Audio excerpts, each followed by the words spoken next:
পরিবারের সঙ্গে মাঝে মধ্যে এদিক ওদিক ঘুরতে যেতে কিন্তু আমাদের সবারই খুব ভালো লাগে। আর ঘুরতে বেরোলে কিন্তু আমাদের মনের অনেকটাই পরিবর্তন হয়। আর পরিবারের সাথে অনেকটা সময় কাটাতে পেরে আমাদের কিন্তু সবারই খুব ভালো লাগে।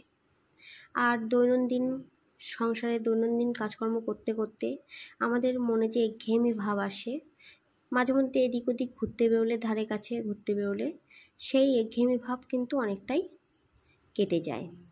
তো আজকে আমরা বেরিয়ে পড়েছিলাম চাকলা মন্দিরের উদ্দেশ্যে। সকাল সকাল উঠে বাড়িতে সমস্ত কাজকর্ম করে আমাদের বাহন 2 চাকাকে সঙ্গে নিয়ে চলে এসেছিলাম বাবা লোকনাথ ধামে। এখানে কিন্তু রাস্তার দুধারে অসংখ্য দোকান রয়েছে, যেখানে সমস্ত পুজোর সামগ্রী কিনতে পাওয়া যায় এবং এখানে জুতো রাখারও ব্যবস্থা আছে। তো সেখান থেকে একটি ফুলের ডালি আমরা নিয়ে মন্দির প্রাঙ্গণে প্রবেশ করেছিলাম। মন্দিরের দরজা কিন্তু সকাল 8টাতেই খুলে যায় এবং তখনই কিন্তু মন্দিরের প্রথম পুজো শুরু হয়। সকালের পুজো কিন্তু দেখতে বেশি ভালো লাগে এবং তখন পুজোটা খুব সুন্দরভাবেও হয়।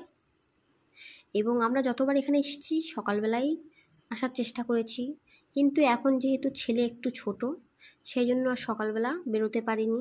একটু বেলা হলেই বেরিয়েছি, বেলা 11টা নাগাদ বাড়ির থেকে বেরিয়েছিলাম এবং আমাদের এখানে আসতে 40 মিনিট মতন সময় লাগে।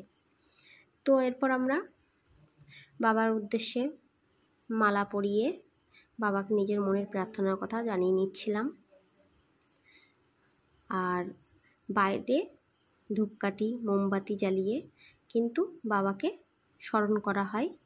এখানেই কিন্তু সবাই ধূপকাঠি মোমবাতি জ্বালিয়ে বাবাকে স্মরণ করে থাকে।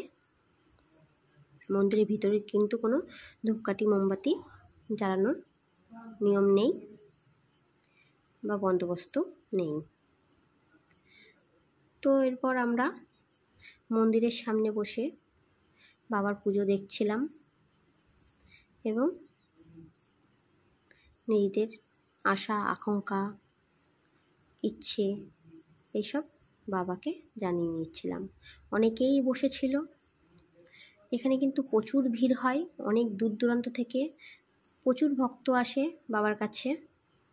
এখানে কিন্তু রাত্রিরে ভক্তদের জন্য থাকার ব্যবস্থাও রয়েছে এবং সমস্ত কিছু কিন্তু সুষ্ঠুভাবেই সম্পূর্ণ হয়।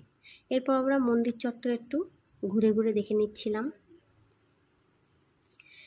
কোথায় কি রয়েছে, সবাই মিলে ঘুরে দেখছিলাম।